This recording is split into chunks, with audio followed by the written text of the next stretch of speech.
abavuga ku buzima bw'abaturage ko bwari mu kaga kubera izi nzoga, ariko nyakubahwa Perezida wa Repubulika, hari n'abandi bavuga ku gihombo cy'abashoramari n'abacuruzi. Kuri mwe iki kibazo murakivugaho iki? Gikwiriye gusiga irihe somo yaba ku bacuruzi ndetse no ku nzego za leta zishinzwe ubuziranenge n'ubutumwa muha abaturage bijyanye n'iki kibazo? Murakoze. Kuri icyo kibazo tureke kwibaza gusa ibivugwa.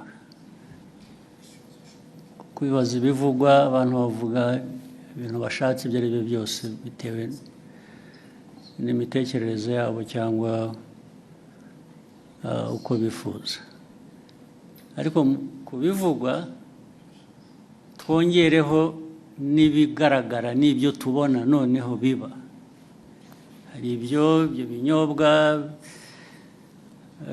bidafite ubuziranenge na gake ndetse bihitana abantu, twahera aho ngaho twakwibaza, ariko ibi nibyo byica abantu, byisha abantu, tugahera aho honyine. Igisubizo ugishaka wese aragifite. Byica abantu, byisha abantu ndetse batagira umubare. Mukurikira rero nyine amakuru nk'uko bamwe muri mwe mugomba kuba mukurikira. Ntabwo ari ukuvuga ngo hapfuye abantu babiri gusa uyu munsi, ngo ejo hapfuye undi umwe. Barapfa ari 20, 30, 50. Hari ubwo hapfuye abagera ari hafi kugera mu 100. Ndavuga ku munsi umwe. Ugiye gushyira hamwe abamaze gupfa mu mwaka, barabyumva uko abantu bangana. Mbere yuko ngera kuri ibyo bindi by'inganda by'abakozi, tubanze dusubize ikibazo cy'ubuzima cy'aba bantu. Ese turashaka inganda n'abakozi bazikoramo bari buhitanwe n'ibikorerwa muri izo nganda,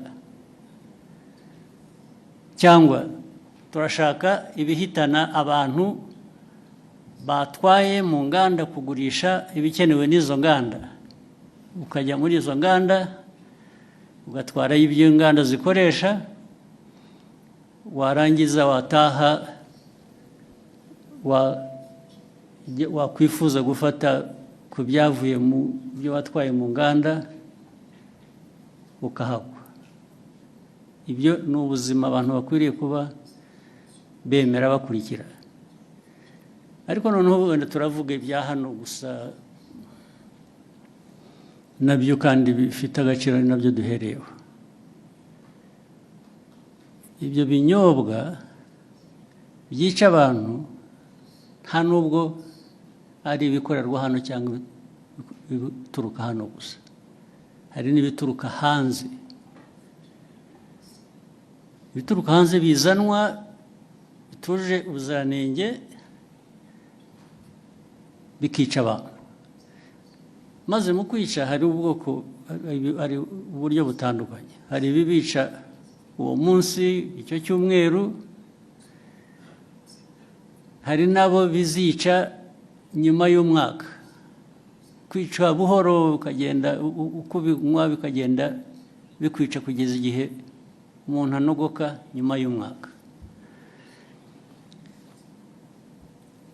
Ibyo rero ntabwo ndumva neza igihe umuntu waba bishyigikiye ngo atekereze inganda, atekereze abantu bakora muri izo nganda, ukuyemo abo byica umunsi ku wundi nk'uko bizwi, nk'uko mubibona.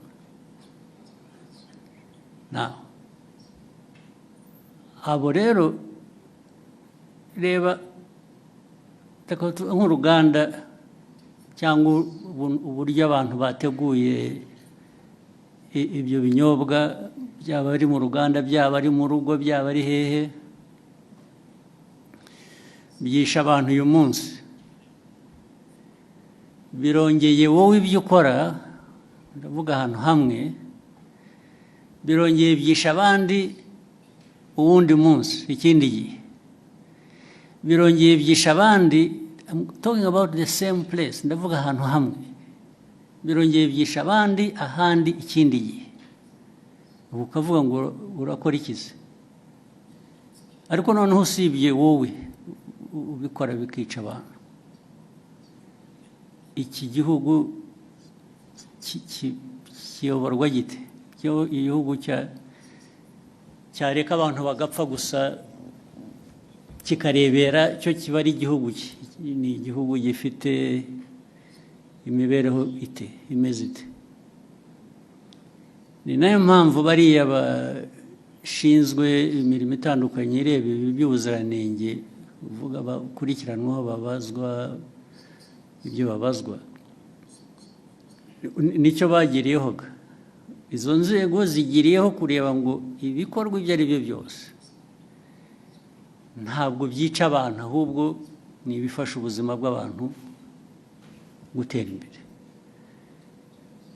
Bamwe muri aba rero ndibwira ko babifitemo uruhare, ndetse bashobora kuba bafite n'uruhare muri izo nganda, cyangwa se abafite izo nganda babahuma amaso bakareka ibintu byabo bigahita bikajya kwica abantu. Ibyo niko ntekereza. Ariko noneho bazabyisubiririza igihe bakurikiranweho ibyo ngibyo, nibo bazabisubiza, nta wundi wabibasubiriza. Si ibyo gusa, n'ibindi tumaze iminsi tuvuga, niba mubikurikira, ibi biyobyabwenge abantu, hari iby'ibinyobwa, hari ibindi by'ibiyobyabwenge abantu bahinduye, mwagiye murabiririmba, mubyita amazina y'igitangaza, mugira mute, birica abantu, birica abana, birica abantu batoya. Iki gihugu n'abakuru hari ababirimo, ndetse birica abantu.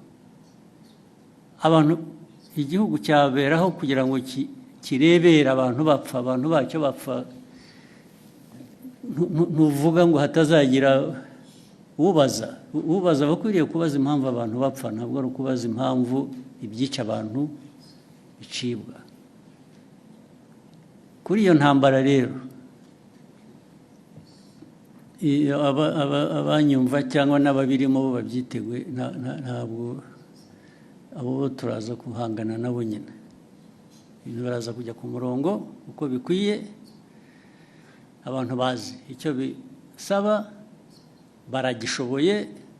Ariko ibyo kujya kuzana imico n'imikorere yica abantu, aho bayivana birabareba, aho ngaho handi niba barabyemeye, ibyo ntabwo bindeba, ntabwo aho handi handeba. Jye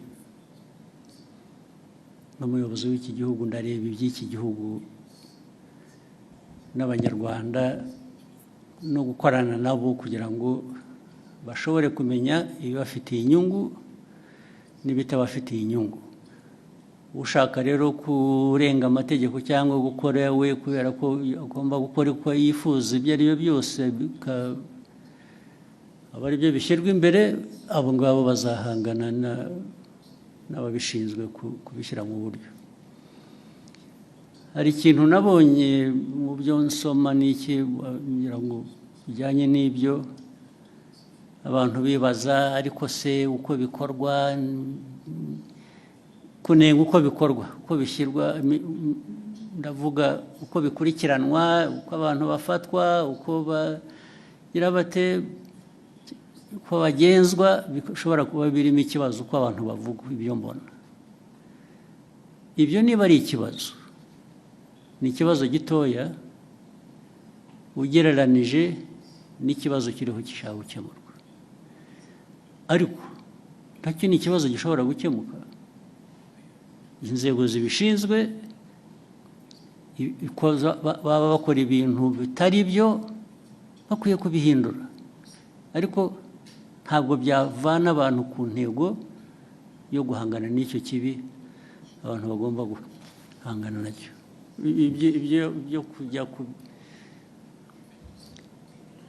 abifuza ko abantu babirwanya ariko babivuga neza, bogeza babirimo, icyo ni ikindi kibazo cyoroshye gukemura. Thank you.